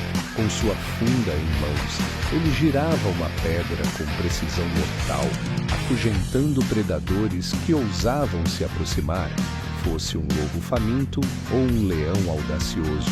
Sua bravura era tão natural quanto sua gentileza. Nos momentos de calma, encontrava refúgio à beira de um riacho, bebendo a água pura com as mãos em concha, sentindo a conexão profunda com a terra. Ao entardecer, quando o céu se pintava de laranja e púrpura, Davi encontrava seu santuário sob a sombra de uma figueira antiga. Ali ele pegava sua harpa. Seus dedos, acostumados tanto ao cajado quanto à funda, dançavam sobre as cordas, criando melodias que ecoavam a beleza da criação. Eram canções nascidas de sua fé, hinos que louvavam a Deus e refletiam a harmonia da natureza ao seu redor. Foi em um desses momentos de paz e música que um mensageiro real, vindo diretamente do palácio, encontrou o jovem pastor. Com a formalidade da corte, ele entregou a convocação. O rei Saul desejava ouvir sua música. A jornada de Davi o levou dos campos familiares à imponente capital. Ao chegar ao palácio, foi conduzido através de corredores suntuosos até a sombria sala do trono. Lá, a tensão era palpável.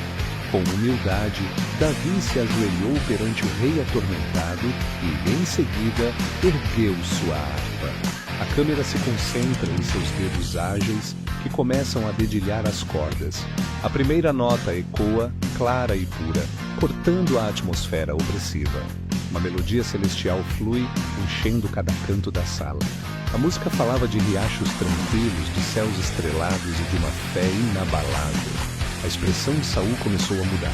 A angústia em seus olhos deu lugar ao alívio, e o alívio, por fim, se transformou em uma paz profunda que ele não sentia há muito tempo. A câmera se afasta lentamente, revelando uma cena de profunda transformação. O rei Saul, antes um homem quebrado pela angústia, agora estava recostado em seu trono, com os olhos fechados, completamente sereno.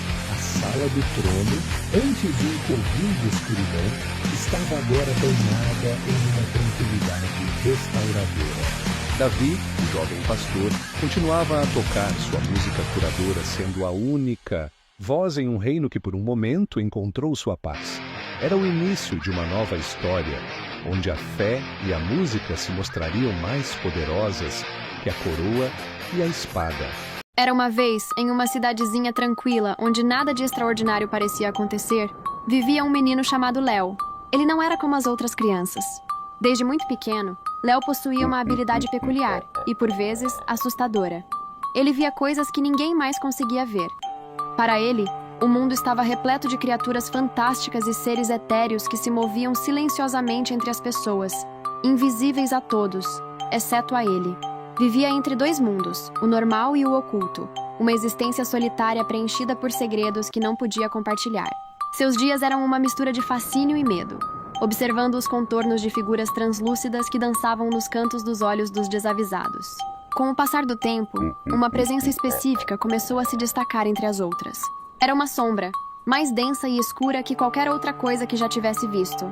No início, ela apenas espreitava de longe, uma mancha disforme na periferia de sua visão. Mas gradualmente começou a se aproximar.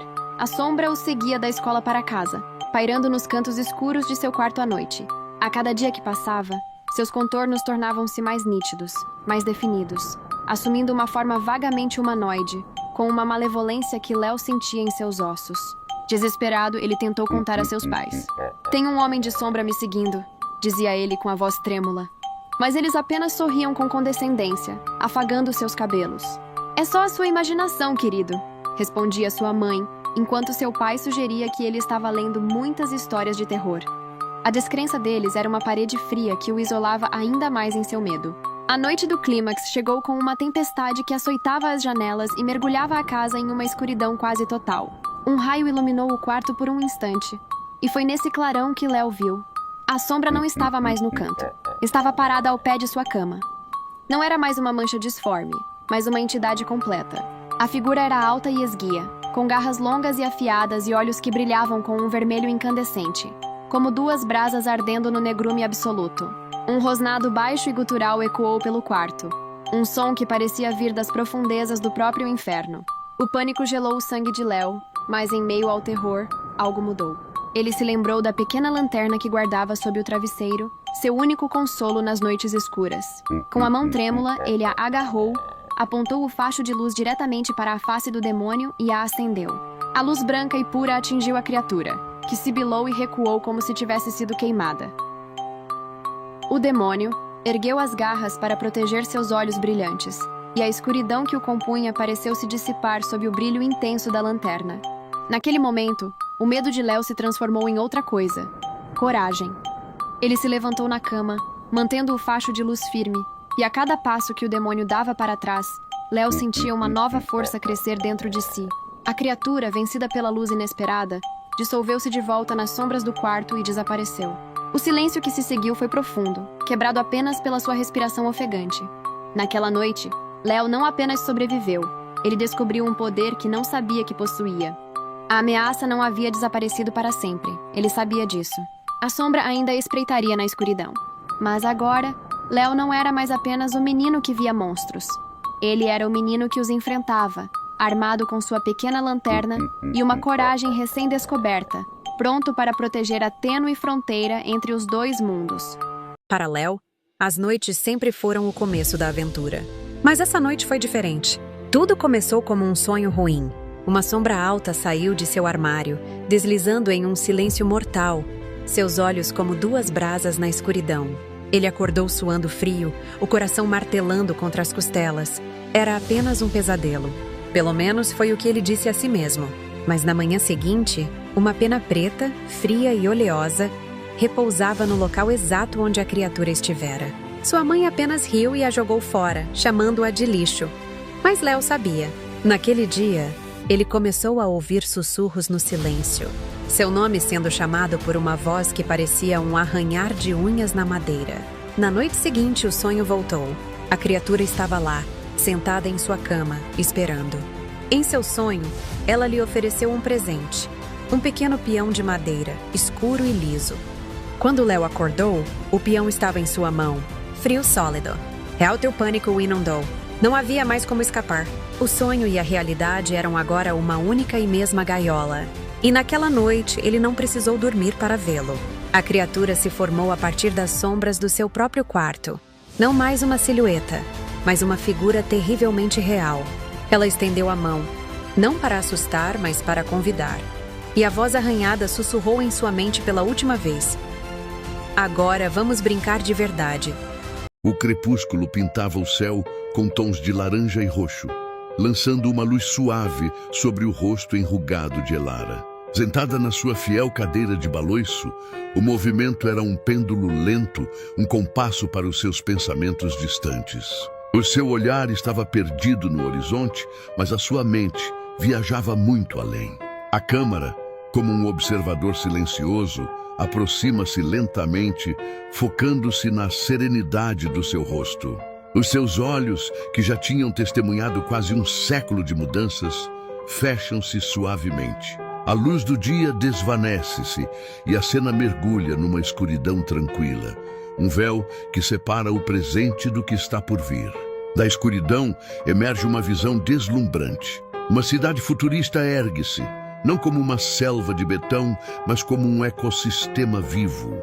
Arranha-céus imponentes são abraçados por jardins verticais luxuriantes, cascatas de vegetação que purificam o ar e enchem a paisagem de vida. Nos céus, veículos voadores elegantes e silenciosos deslizam por vias de luz cintilante, movendo-se com uma graciosidade coreografada. Abaixo, rios de águas cristalinas serpenteiam pela metrópole, as suas margens repletas de pessoas a passear e a desfrutar da natureza integrada na urbe. A harmonia entre o desenvolvimento e o ambiente é perfeita, uma sinfonia visual de progresso e respeito pela vida. A câmara mergulha no interior de um lar. Uma família está reunida, mas não em frente a um ecrã de televisão. Interagem com interfaces holográficas que flutuam no ar, transformando a sala de estar num centro dinâmico de aprendizagem e trabalho.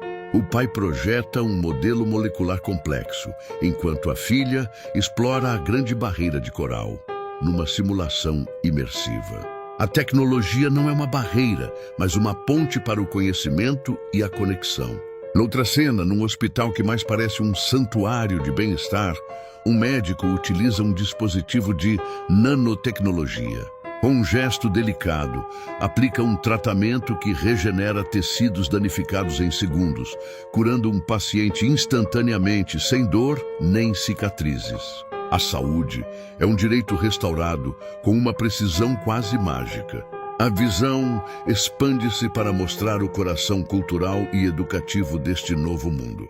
Num parque verdejante, crianças de todas as etnias e origens aprendem juntas numa sala de aula ao ar livre.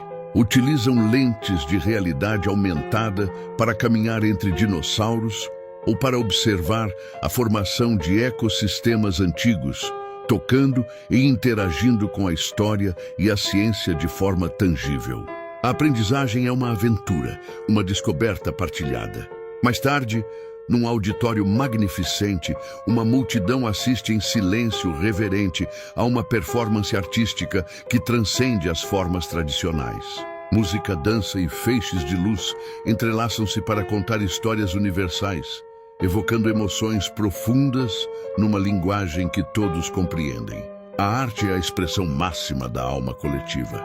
A perspectiva eleva-se, deixando a cidade para trás, até alcançar a órbita. A Terra surge, uma esfera azul e branca vibrante de vida. Redes de luz pulsante conectam os continentes, não como fronteiras, mas como veias de uma humanidade unificada. Vislumbram-se projetos de cooperação global em grande escala. Vastas áreas de deserto a serem transformadas em florestas viçosas através de esforços conjuntos e frotas de navios autônomos a limpar os oceanos, restaurando a sua pureza primordial. A competição deu lugar à colaboração, o interesse próprio à consciência planetária. A humanidade finalmente compreendeu que é uma única família a partilhar um único lar. A cena regressa suavemente ao alpendre de Elara. A luz do crepúsculo aprofundou-se. Uma única lágrima, cristalina e silenciosa, escorre pelo seu rosto. Um testemunho da beleza avassaladora que presenciou. Mas quando os seus olhos se abrem, não há tristeza, apenas um sorriso de profunda paz e esperança renovada. A câmara afasta-se lentamente, deixando-a no seu baloiço suave, uma guardiã de memórias e agora uma vidente de um futuro possível. Um futuro pelo qual vale a pena lutar. Um sonho que agora sabe que pode ser real. Encheu-se vermelho e desenhos chena. Interior de edifício abandonado. Luz vermelha e porenta filtra-se por uma janela suya. Voz de narrador suave potiacie ana espreita por uma fresta. Os seus ojos fixos não se que não se lembra de ser azul. O mundo el fora ard em tons de ferrugem e espia.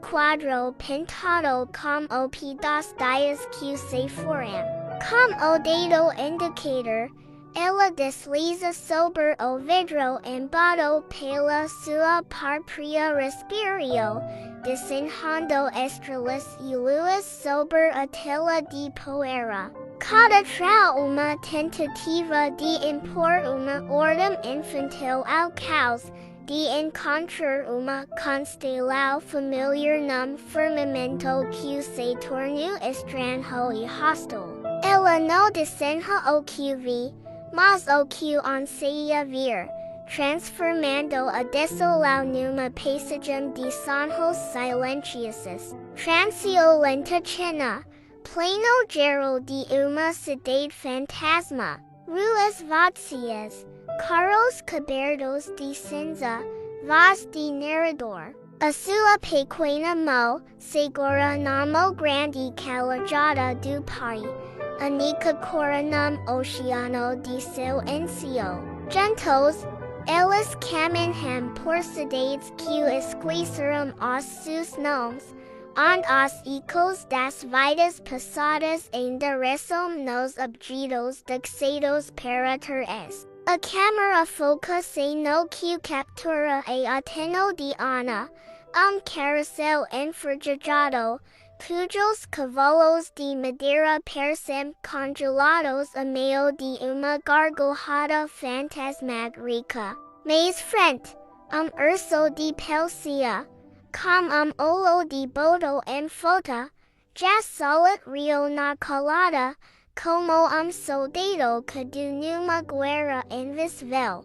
Numa janela quebrada, o esqueleto de flores murchas estende os seus cols secos. Para sol que não aquece, testemunhas fargais de uma primavera que nunca chegou. Transio foco no rosto de Ana. China, Ana olha para figuras distantes e sombrias no horizonte. Voz de narrador. Adulto varia apenas terror.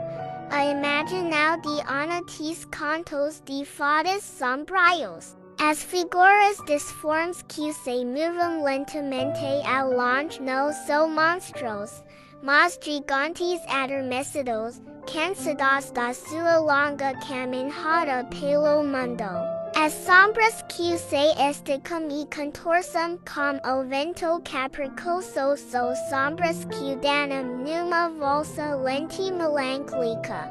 Quando meteoro rasga o céu noturno, deixando rastro de fogo e fumo, no prestígio de destruição. Para Ana, apenas uma estrela condensada, que fez deseo tu grande que se incendiu ao quer. A sua enoch enchia escudo, uma lente que refrata o horror e o transforma em maravilha. Som alto e speedo de estrutura a colapsar. China, edifício parchimo de saba numa nuvem de poeira e detritos. Vaz de narrador de repente, a terra treme.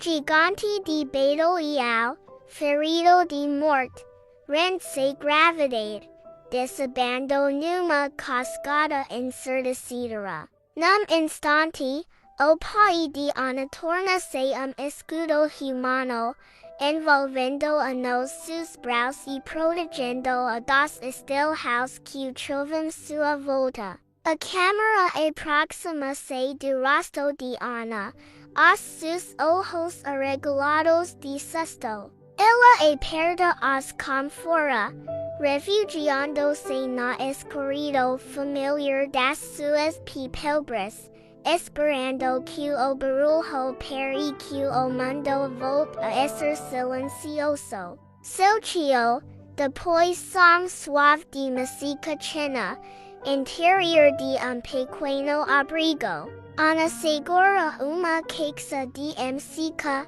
voz de narrador.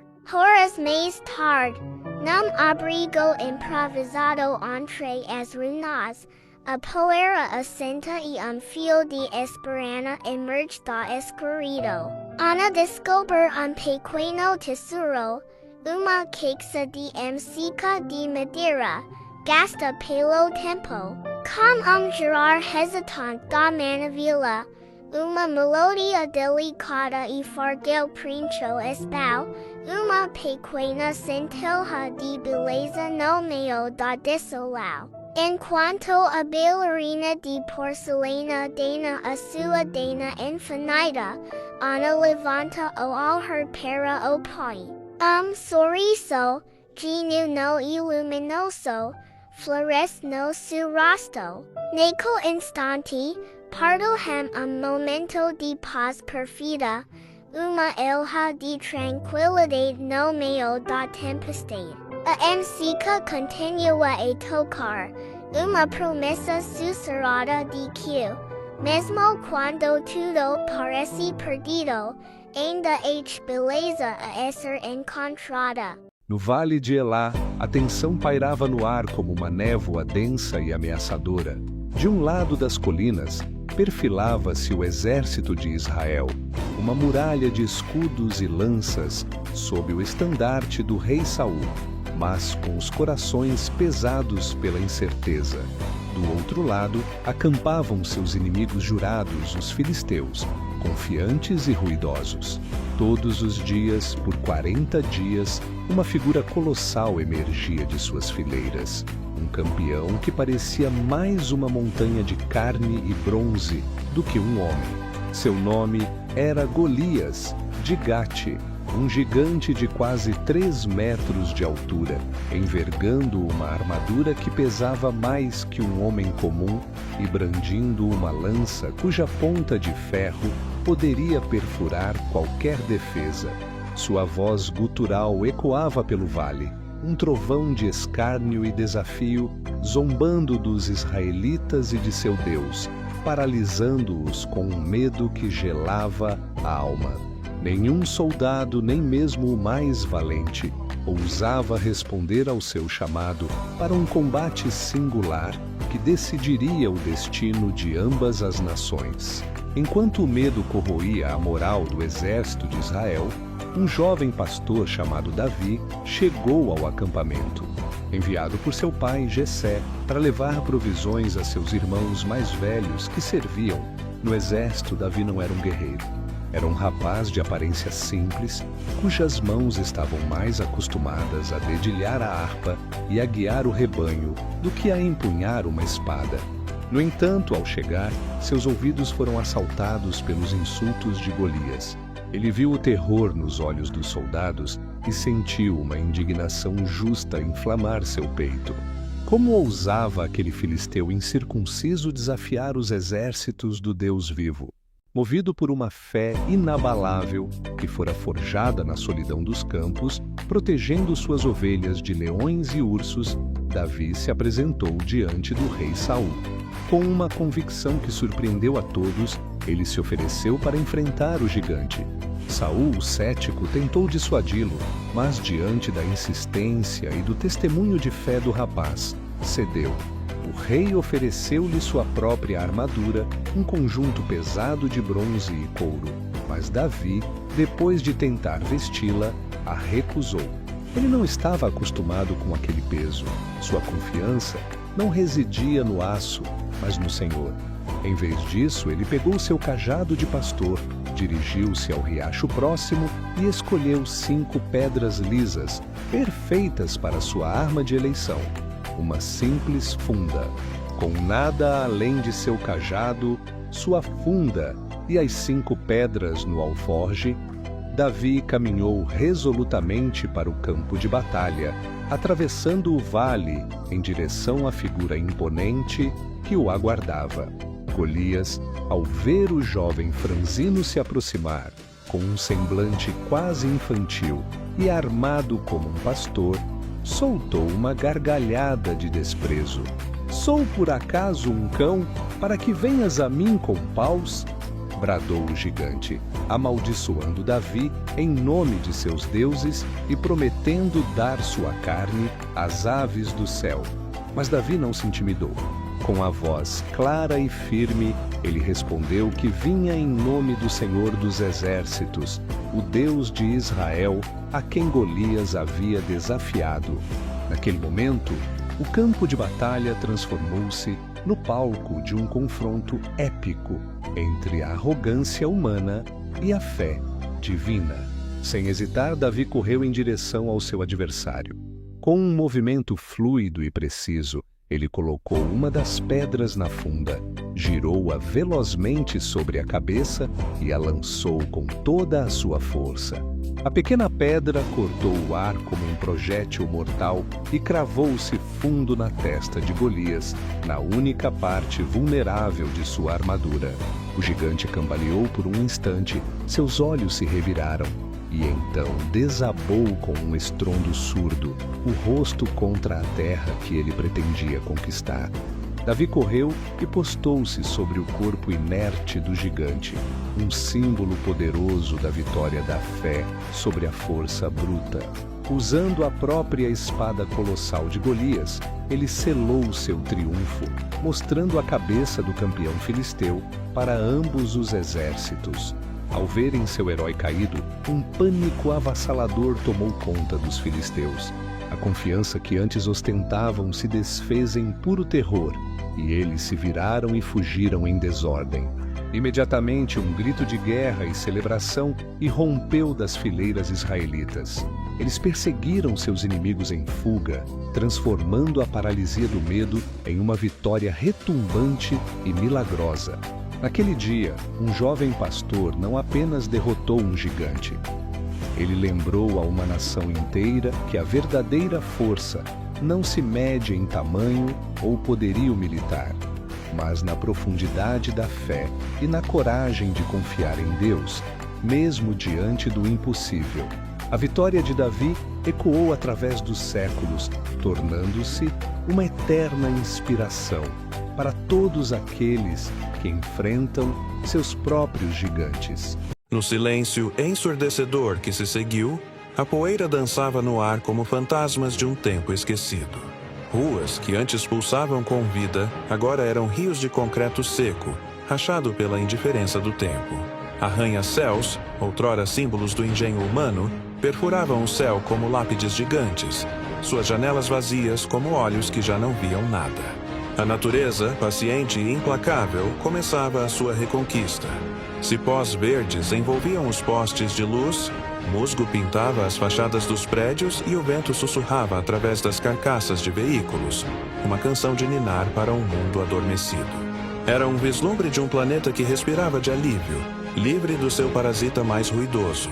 O silêncio era a nova linguagem, e cada eco de uma pedra a rolar contava a história do que fomos. A terra não estava morta, estava apenas a curar-se. Arrogância foi a nossa doença terminal. Acreditávamos ser os mestres do universo, mas éramos apenas crianças a brincar com fogo. Os sinais estavam por toda a parte, ignorados em nome do progresso e do lucro. Asteroides passavam cada vez mais perto, avisos celestiais que tratávamos como espetáculos de luz. O clima, outrora nosso aliado, tornou-se nosso carrasco. Tempestades com a fúria de deuses antigos varriam costas inteiras, enquanto secas transformavam campos férteis em desertos de pó. E, no meio do caos natural, viramo-nos uns contra os outros. Fronteiras tornaram-se linhas de batalha, e os recursos escassos, o combustível para guerras que não podíamos vencer. A tecnologia que nos deveria unir foi a arma que nos separou. Cada noticiário, cada alerta, era um prego a mais no nosso caixão coletivo, e nós continuávamos a martelar, surdos aos gritos do nosso próprio planeta. O céu foi o primeiro a anunciar o fim.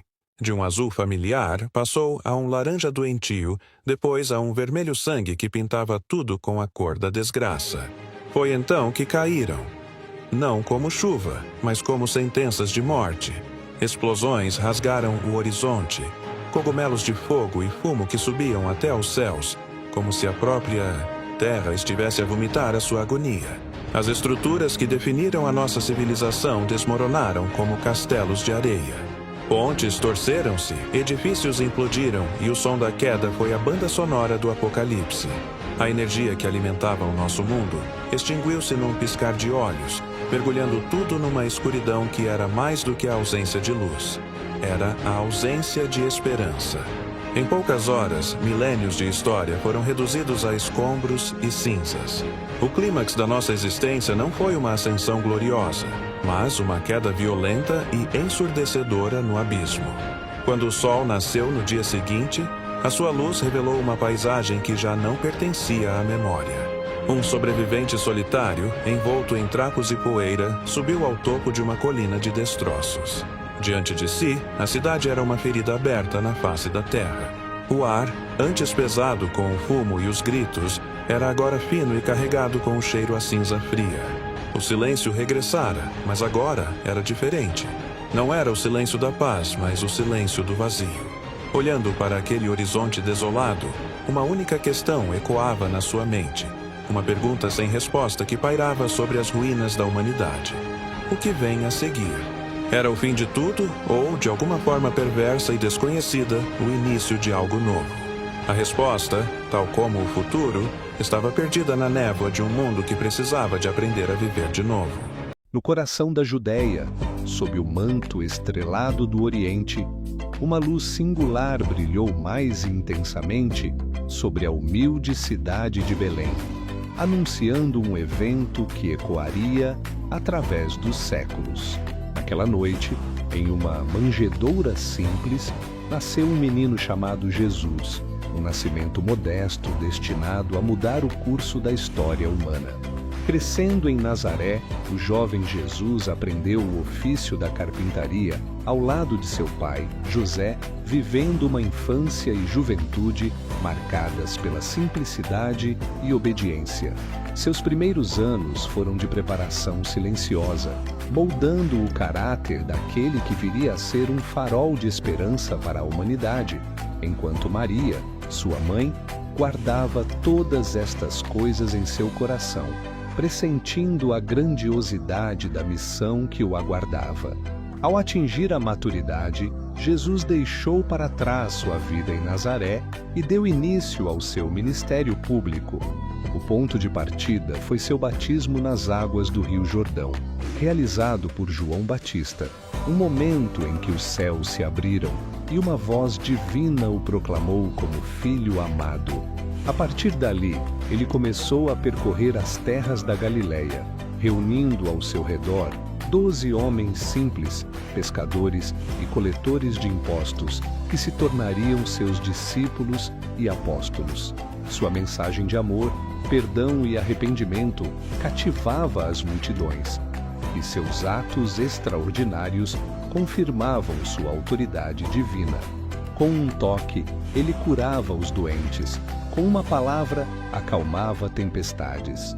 Milagres como a transformação da água em vinho nas bodas de Caná o caminhar sobre as águas do mar da Galileia e a multiplicação de poucos pães e peixes para alimentar milhares de pessoas demonstravam um poder que não pertencia a este mundo, revelando a compaixão e a glória de Deus. Contudo, à medida que sua fama crescia, também aumentava a hostilidade das autoridades religiosas, que viam em suas palavras uma ameaça à ordem estabelecida. O clímax de sua jornada terrena se aproximava. Em Jerusalém, durante a celebração da Páscoa, Jesus compartilhou uma última ceia com seus discípulos, instituindo um novo pacto com seu corpo e sangue. Naquela mesma noite, a escuridão tomou conta do jardim do Getsêmani, onde, em meio à agonia e oração, ele foi traído por um dos seus e entregue aos guardas. O que se seguiu foi um julgamento apressado e injusto. Condenado, ele foi forçado a carregar a pesada cruz pela via dolorosa, sob os olhares de uma multidão dividida entre o escárnio e o pranto. No topo do Calvário, entre dois ladrões, ele foi crucificado, um sacrifício supremo de amor pela redenção da humanidade. A história, porém, não terminaria na escuridão de um túmulo. Ao terceiro dia, um evento milagroso abalou os alicerces da morte e do desespero. A pedra que selava seu sepulcro foi rolada para o lado e a tumba foi encontrada vazia. A morte não pôde detê-lo. Ressuscitado, Jesus apareceu primeiro a Maria Madalena e depois diversas vezes a seus discípulos, trazendo paz aos seus corações aflitos e dissipando todas as dúvidas. Durante 40 dias, ele os instruiu, fortalecendo sua fé e comissionando-os a levar sua mensagem a todas as nações.